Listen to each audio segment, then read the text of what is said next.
শুনানি হবে। উনি কি করলেন, দুদকের আইনজীবীকে দিয়ে নথি উপস্থাপনের দরখাস্ত দিলেন। ওই দিনে 11 তারিখে নথি উপস্থাপন মঞ্জুর করলেন। 11 দিনে শুনানি, 11 তারিখে শুনানি করলেন। শুনানি করে আমাদের এই মামলাটা প্রত্যাহার করে নিলেন একতরফা শুনানিতে। এই প্রত্যাহারটা হচ্ছিল যে সরকারের অনুগ্রহ দিয়ে প্রত্যাহার করা, যেন পরবর্তীতে আবার এই মামলাটা রিভাইভ করতে পারে। ডক্টর মোহাম্মদ ইউনূস সাহেব বললেন, আমি ক্ষমতায় আছি, আমি কোনো সরকারের অনুগ্রহ চাই না। মামলার ধারাবাহিকতা, মামলা চলবে সুপ্রিম কোর্ট পর্যন্ত। এই মামলায় যদি আমি অপরাধী সাব্যস্ত হই, তাহলে আমি অপরাধ মাথা পেতে নেব। উনি তাই ঘোষণা দিলেন। তাই ডক্টর মোহাম্মদ ইউনূস সাহেবের ইচ্ছা এবং তার নির্দেশে আমরা মহামান্য অ্যাপিলেট ডিভিশনে মামলা দায়ের করি, যে কোয়াশমেন্ট, যেটা তো করার জন্য কোয়াশমেন্ট চেয়ে, তখন সঠিক সময় করে, তখন আপনারা জানেন মহামান্য অ্যাপিলেট ডিভিশন বলল, তোমাদের মামলা তো নাই, আমরা কোন মামলা বাতিল করব, তোমাদের মামলা তো প্রত্যাহার হয়ে গিয়েছে।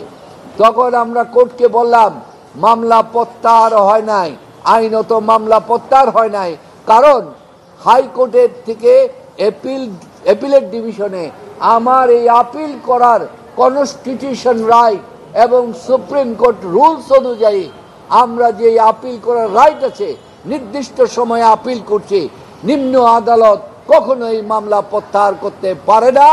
এই প্রত্যাহারটা একটা ষড়যন্ত্রমূলক ছিল, তাই অবৈধ এবং ষড়যন্ত্রমূলক ছিল। এইটার উপরে আমাদের দীর্ঘ শুনানি হলো। দীর্ঘ শুনানি হওয়ার পর মহামান্য সুপ্রিম কোর্ট সেখানে তারা রুল গ্রান্ট, লিভ গ্রান্ট করলেন। লিভ গ্রান্ট করার পর আমাদের আপিলের শুনানি করা হলো।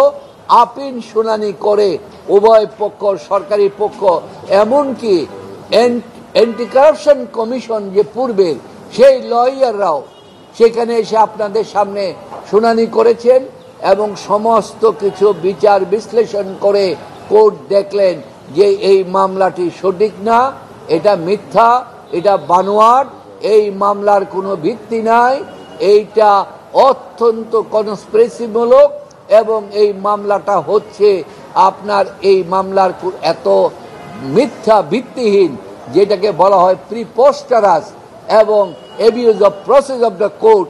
এই কারণ বিবেচনা করে মহামান্য সুপ্রিম কোর্ট আনএনিমাসলি, কোনো ডিভিশন নাই, সবাই একমত হয়ে আজকে সিদ্ধান্ত দিলেন, রায় ঘোষণা করলেন যে নিম্ন হাইকোর্টের আদেশটি স্যাটিসফাইড করা হলো এবং এই মামলাটিকে আপিল অ্যালাউ করে এই মামলাটিকে কোয়াশমেন্ট অ্যালাউ করলো এবং অ্যালাউ করে আজকে সত্যের বিজয় হলো এবং আইনের মাধ্যমে এই মামলা থেকে ডক্টর মোহাম্মদ ইউনূস সহ বাকি যারা 7 জন আছেন সবাইকে এই মামলা থেকে খালাস দিয়েছেন।